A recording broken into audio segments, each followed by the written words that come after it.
नमस्कार दोस्तों, chemistry ओएजी channel में आपका स्वागत है। आज हम लोग बात करेंगे झारखंड में वर्तमान परिस्थिति में समाचार पत्रों के माध्यम से और जो सोशल मीडिया के माध्यम से बहुत बहुत कुछ सुनने को मिल रहा है कि झारखंड में जो नियोजन नीति आएगा, यानी नियोजन नीति नया बनेगा। पूर्व में जो नियोजन नीति था उसको कैंसिल होने के बाद, हाईकोर्ट द्वारा रद्द होने के बाद जो वहाँ जो शर्त लगाई गई थी, जो नियम बनाया गया था 10वीं 12वीं का, ठीक है, 10वीं 12वीं और भाषा कंडीशंस था, तो कंडीशंस तो ख़त्म हो गया है, यानी उसको संशोधन किया गया है। पूर्व में जो नियोजन नीति था वो हाईकोर्ट द्वारा खारिज होने के बाद उसको संशोधन किया गया है, ठीक है। तो क्या संशोधन किया गया है? जो झारखंड में 10वीं 12वीं होना चाहिए था अवस्थित विद्यालय में, आप क्लास 10th और 12th आपका झारखंड में ही होना चाहिए, इस तरह का नियोजन नीति बनाई गई थी, ठीक है, जिसको हाईकोर्ट ने रद्द करवा दिया। और जो भाषा है, जो भाषा की अगर मैं बात करूँ, हिंदी, अंग्रेजी और संस्कृत, इन तीनों भाषा को हटाया गया था। अभी ये तीनों भाषा को ऐड कर दिया गया है, यानी कुल मिलाकर अगर मैं 15 भाषा हो गया है।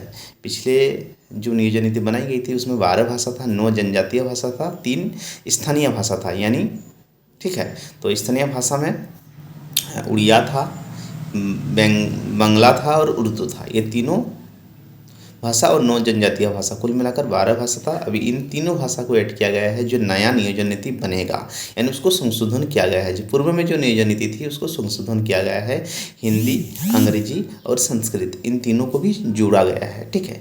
तो नियोजन नीति में ये सब संशोधन हुआ है और आने वाले समय में बहुत जल्द नियोजन नीति झारखंड में देखने को मिलेगा और उसका गजट भी प्रकाशित होगा। यानी कब होगा? बहुत जल्द हो जाएगा। आप पूछेंगे कि एग्ज़ाम कब होगा? एग्ज़ाम भी बहुत जल्द स्टार्ट हो जाएगा। अभी जो भी कोर्ट कचहरी का ओड़ा है वो भी आने वाले समय में नहीं देखने को मिलेगा और जब बहाली होगी बहुत जल्द हो जाएगी, क्योंकि पिछले 3 साढ़े 3 साल हो गया है, नियोजन नीति तो बनी नहीं है, अभी तक नहीं बनी है। अगर मैं बात करूँ नियोजन नीति की, नियोजन नीति अभी तक नहीं बना है, तो बनेगा भी और जो नियुक्ति प्रक्रिया होगा वो जल्द स्टार्ट हो जाएगा जेएसएससी के द्वारा, ठीक है। जैसे कि सुनने को मिल रहा है कि झारखंड में 60-40 होने वाला है, ठीक है, 60-40।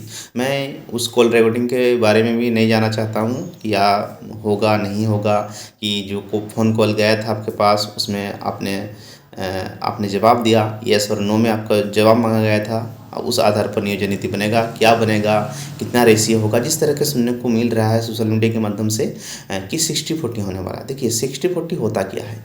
जो 60 है, ठीक है, 60 झारखंड के जो रिजर्वेशन जो कैटेगरीज हैं, जो रिजर्वेशन ले रहे हैं, रिजर्वेशन का लाभ ले रहे हैं, उनके लिए होगा और 40% जो होगा ओपन टू ऑल होगा, ठीक है। इसकी मैं ऑथेंटिक जानकारी नहीं दे रहा हूँ कि 60-40 ही होगा जो नियोजन नीति बनेगा। जो 60% होगा झारखंड के लोग, यानी जो रिजर्वेशन का लाभ लेंगे तो वो होगा, वो 60 में आएंगे, और जो 40% होगा ओपन टू ऑल, यानी पूरा भारतवर्ष के लोग इस फॉर्म को अप्लाई कर सकते हैं। इस तरह का नियोजन नीति आने की जो सोशल मीडिया के माध्यम से या समाचार पत्र के माध्यम से नहीं होगा, सोशल मीडिया के माध्यम से ये सुनने को मिल रहा है, लेकिन क्या होगा ये हमें जानकारी नहीं है। मैं आपको ऑथेंटिसिटी के साथ नहीं कह रहा हूँ कि 60-40 ही होगा। नियोजन नीति जब तक नहीं आ जाता, स्पष्ट नहीं हो रहा है, ठीक है, तो 90-10 भी हो सकता है, 80-20 भी हो सकता है और कुछ भी हो सकता है, ठीक है। इसके बारे में हमें जानकारी नहीं है, लेकिन एक बात निश्चित है कि बहुत जल्द नियोजन नीति बनेगी और नियोजन नीति बनने के बाद जो नियुक्ति प्रक्रिया होगा वो भी स्टार्ट हो जाएगा, ठीक है। तो इतना मैं कह सकता हूँ। तो आने वाले समय में बहुत जल्द नियोजन नीति देखने को मिले।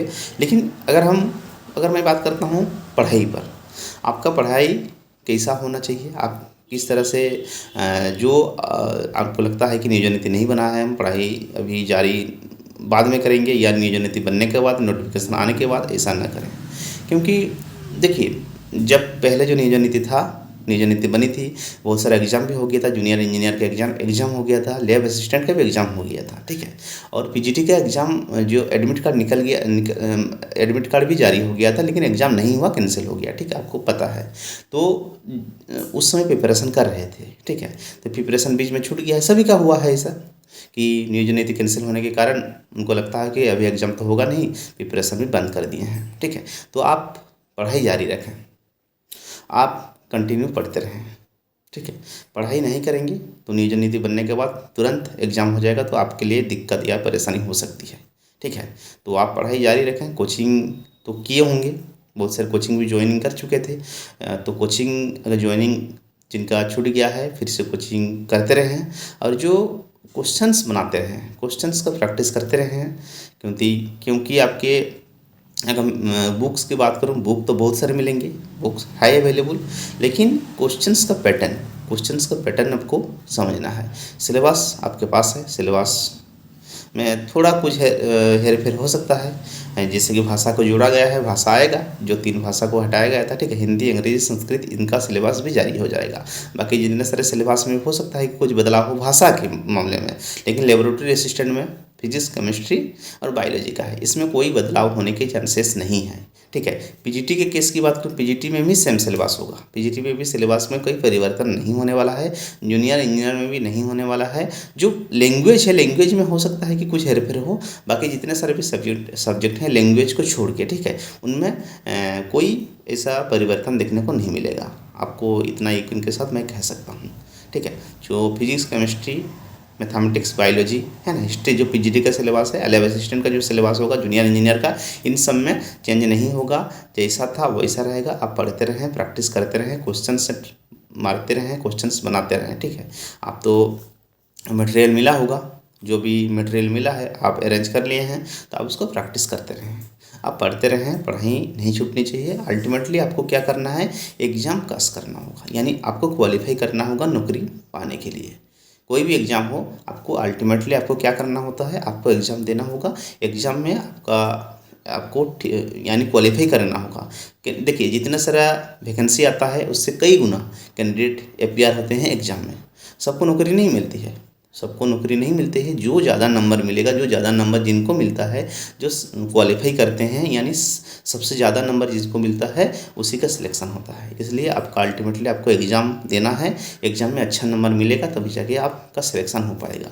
इसलिए आप पढ़ाई करते रहें, मेहनत करें, और जो सिलेबस के संबंधित भी हम लोग आगे आने वाले समय में मैं वीडियो बनाऊँ, तो सब्सक्राइब करें, शेयर करें, लाइक करें। धन्यवाद।